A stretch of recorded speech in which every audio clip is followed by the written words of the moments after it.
Ituring na emergency ang simpleng pagdalo sa isang aktibidad, lalo na kung ang kapalit nito ay paglabag sa batas. Ito ang matigas na pahayag ni dating Presidential Legal Counsel na si Attorney Salvador Panelo matapos harangin ng mga tauhan ng DOTR SAIC ang convoy umano ni Chief PNP Romel Francisco Marbil na dumaan sa EDSA busway ng walang koordinasyon. Ano ang naging paliwanag ng PNP at ano ang posibleng kahaharapin ng opisyal na sakay ng convoy? Alamin sa ulat ni Paul Montibon live. Paul.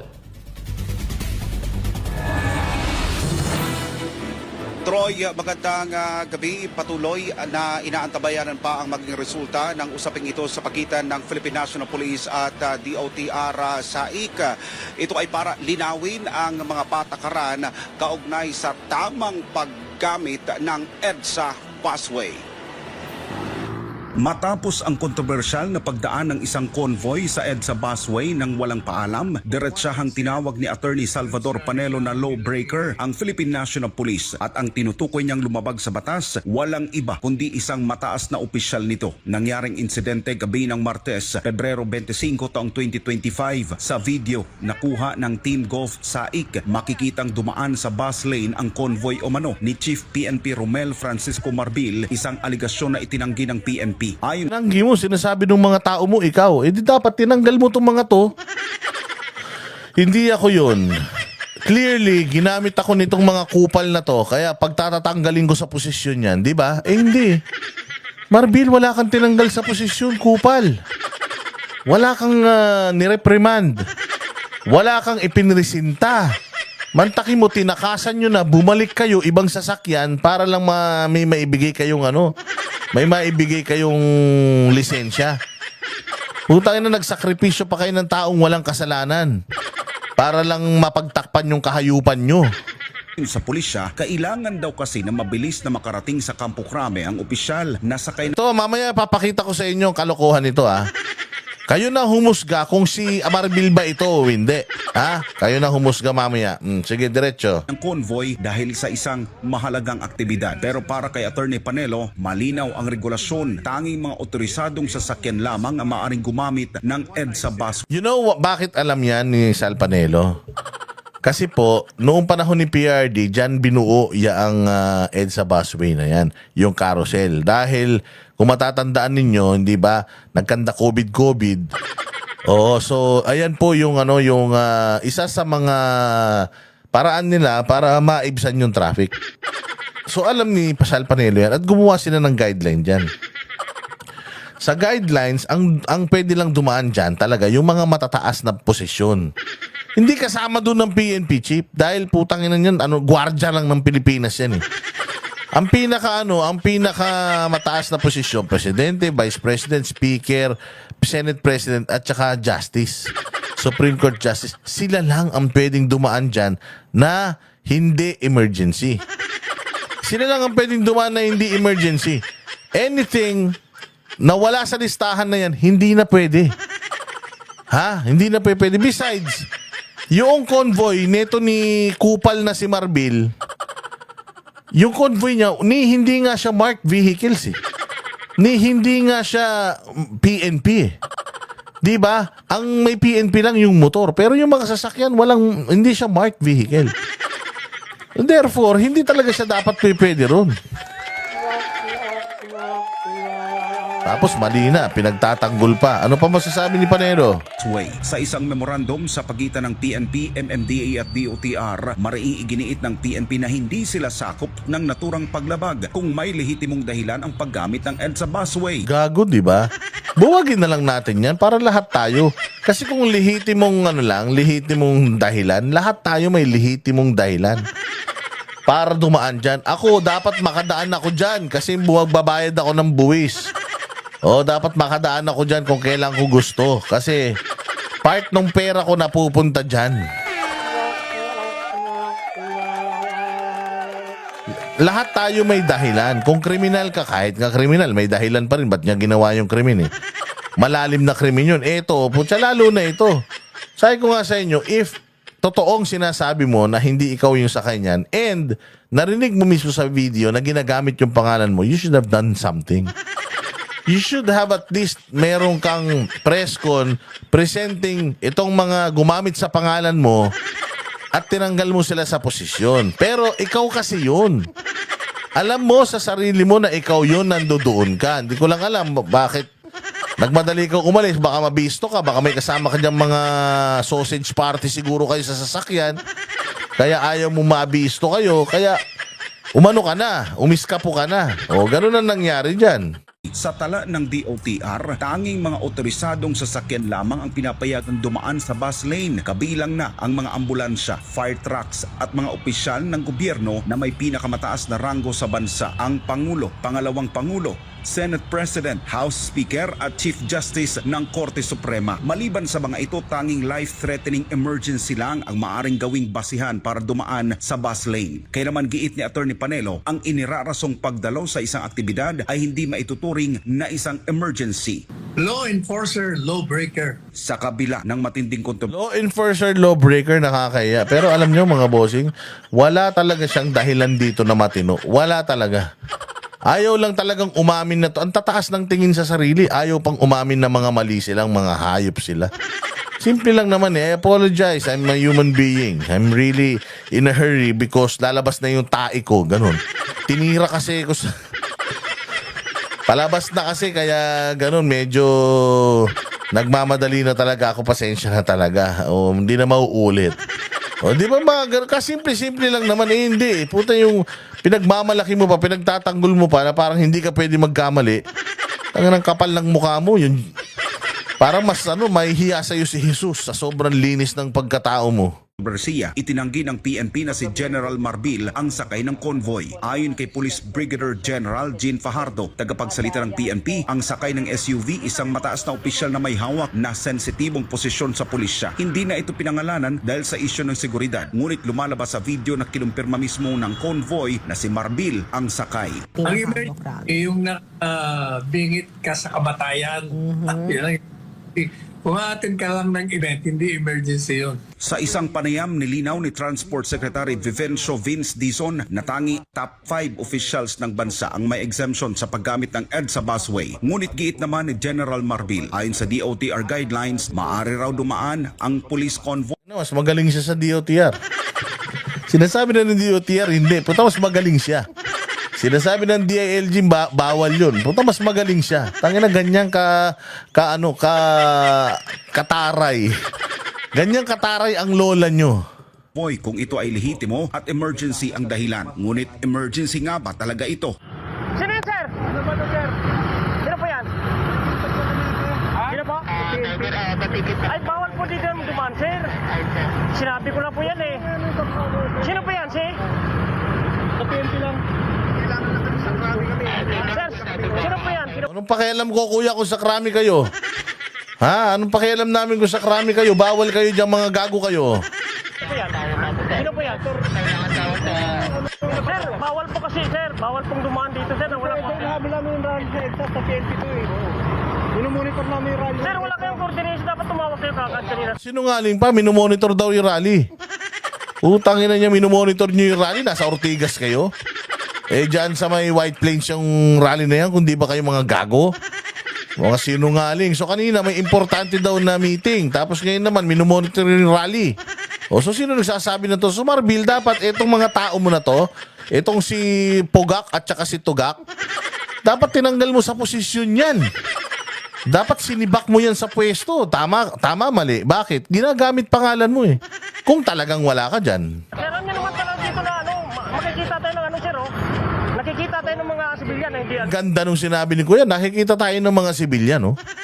Na sila nga, hindi sila makadaan dito. Kayo ng daan dito. Putang ina nyo, pasahod lang tayo ng taong bayan. So, sino po yan? Sino po yan na PNP? Chief? Alam niya na yan, sir, eh. No, sabi niya sino yan, si Chief? O, alam niya lalo yan. Highway Patrol Group yan, eh. HPG yan. Sila nga lang nagtitraining sa amin, eh. Alam niya yan, ba't siya dumaan? Tapos tingnan nyo, private pa. Private pa yung yung plaka. Oh, tapos yan daw plaka na yan, talaga daw nakalista yan kay PNP Chief, di umano. Ang hina niya, ano to, kabit mo? Boyfriend mo? O bakit hindi, ba't sabi mo hindi ikaw eh? Ba't hindi ikaw tas iba gumagamit? Nakapangalan sa iyo yung sasakyan tas hindi ikaw gumagamit? Kung sasakyan ng gobyerno to, taxpayers money pinambabayad dito tas ginagamit sa personal na lakad, ganon? Bawal yun ah. Sino po, si? Pakrami kami, krami. Oo nga, pagkarami. Alam niyo naman na bawal yan dito, sir eh. Mag-coordinate po tayo. Sige na. Kasi ano, paano lang, patikitan na lang po.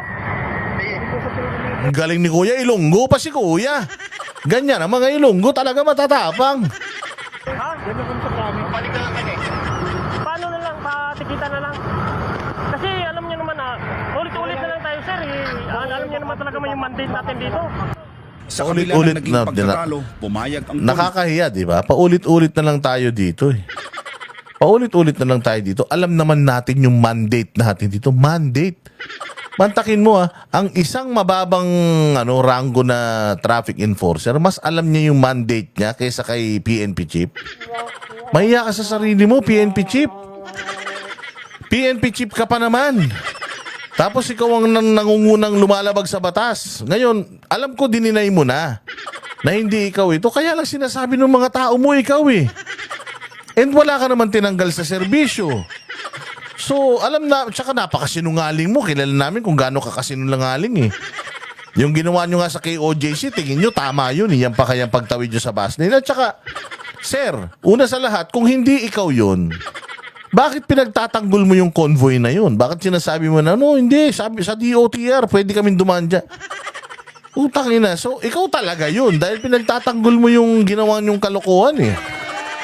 convoy na magpatiket para sa violation. Ngunit ayon sa DOTR SAIC, ibang sasakyan na raw ang bumalik para magbigay ng driver's license sa halip na ang mismong lumabag. Sa ngayon, makikipagpulong ang PNP sa DOTR SAIC para pag-usapan ang insidenteng ito. O, hindi ba? O. Ngayon, mga bossing, hindi daw siya yan. Hindi daw si Marbil yan. O. Pero, ito this is not a verified document. They have denied this already. Pero ilalabas natin ito, total lumabas naman na ito sa social media, ilalabas natin ito and kayo na ang humusga whether this is not true or this is true. O ayan. This is true, yes or no? National Police Commission, Headquarters, Philippine National Police, blah blah blah. Memorandum, February 26. Kailan lang yung February 26? February 26, kahapon lang yan. Kasi ngayong ginagawa ko tong video na to, February 27 eh. So, February 26, ayan ang subject, Stratcom, snapshot regarding alleged PNP violation on EDSA bus. C2, C distribution from TDPCR. Ayan SOP number 2021-02.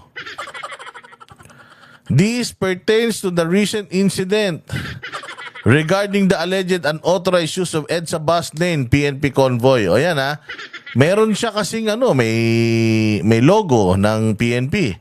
Meron din kabilang logo doon. Merong tawag dito.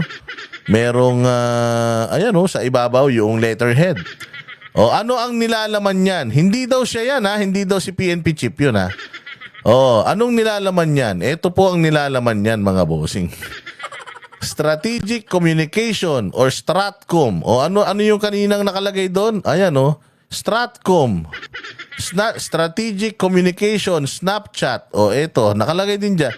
Stratcom. Snapshot. February 26, 2025.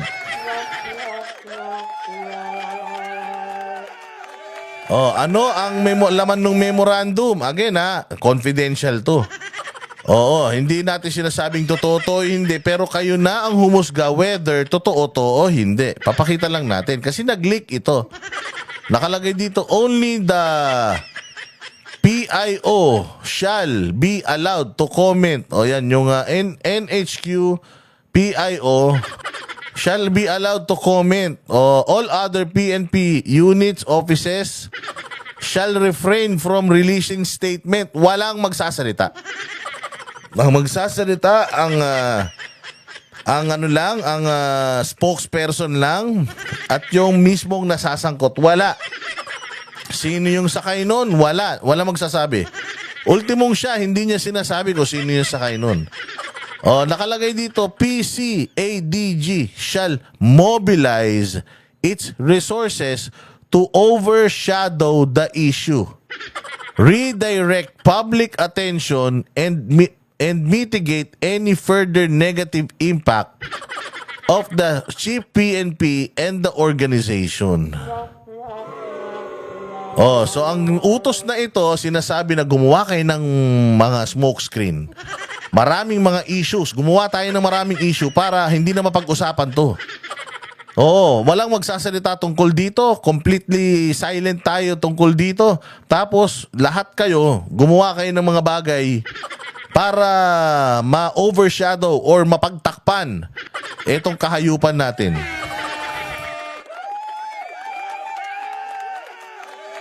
At nakalagay pa nga dito, until March, yung kanilang gagawin na ito. So maraming mga uusbong dyan ng mga mapag-uusapan na kailangan mapagtakpan itong ginawa nilang kabulastugan. Ngayon, sabihin nyo, si Marbil ba yung laman noong convoy na yon o hindi? Kasi kung hindi si Marbil ang laman ng convoy na yon, hindi na sila mag-i-effort na gumawa ng ganito.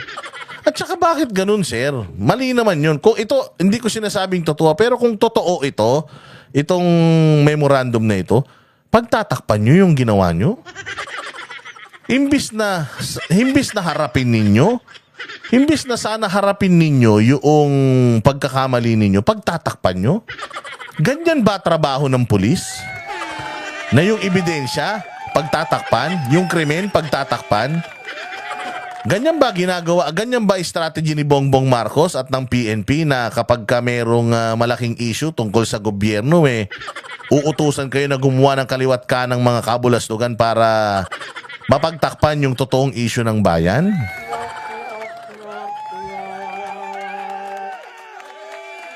Objective to prevent the issue from generating further negative sentiments for the Chief PNP and the organization. Grabe.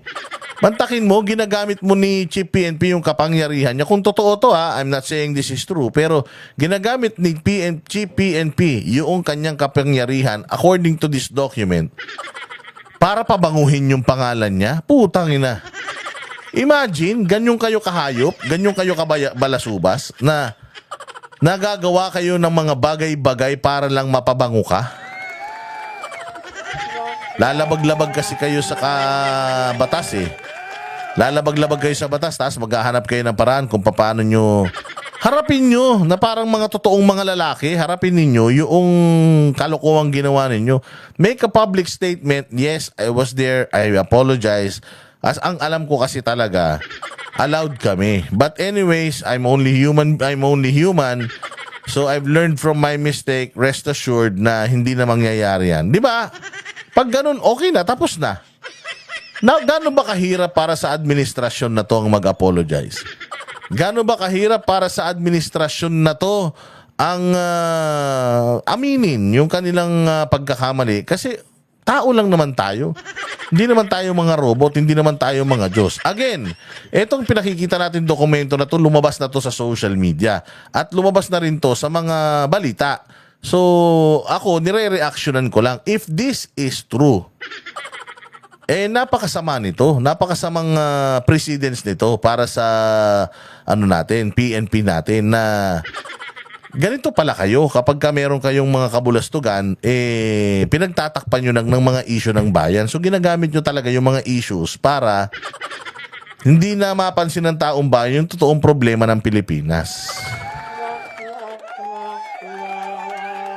If that is the case, kaya naman pala nauubos na rin ang tiwala ng tao sa mga kapulisan kasi ganito yung mga galawan ninyo. Well, I hope that this is not true. Because if this is true, nakakalungkot ito para sa bayan nating Pilipinas. Wala na talaga. Hindi na natin alam sino yung pagkakatiwalaan natin pagdating sa pagsunod sa batas. How can you follow orders? How can you follow the law if the law enforcers are breaking the law? Yun ang pinakamasaklap sa lahat. Ayan mga bossing, at maraming salamat sa inyong panunod. Mabuhay kayo. God bless us all and God bless the Philippines. Kami ang boses ng masa, hindi natatakot. Katotohanan lang, di kami nalulunod. Walang bahid ng sismis, lahat ay totoo. Kahit sino ka pa, pag mali ka babanatan ka. Walang pinipili kulay, wala kaming kinikilingan. Basta para sa bayan, kami lalaban. Pag tama palakpakan, pag mali banatan. Di matitinag, di matatakot, para sa bayan tuloy ang sigaw. Sa harap ng kamera, walang halong takot. Mga baluktot, lahat kayo'y tutumba. Ang hustisya at totoo, yun lang ang mahalaga. Kahit sinong harang, di kami matitinag. Walang pinipiling kulay, wala kaming kinikilingan. Basta para sa bayan, kami lalaban. Pag tama palakpakan, pag mali banatan. Di matitinag, di matatakot, para sa bayan tuloy ang sigaw. Kung nasa tama ka, ikaw ay aming kasama. Pero pag mali ka, handa ka na bang mabasag? Banateros kami, walang inuunan. Dahil bayan muna, bago ang sarili. Bago ang sarili.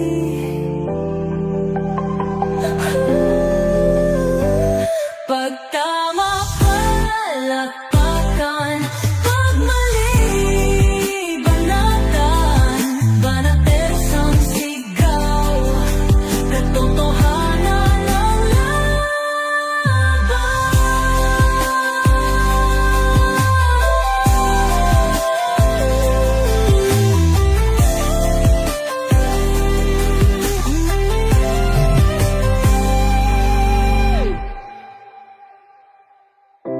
Sa harap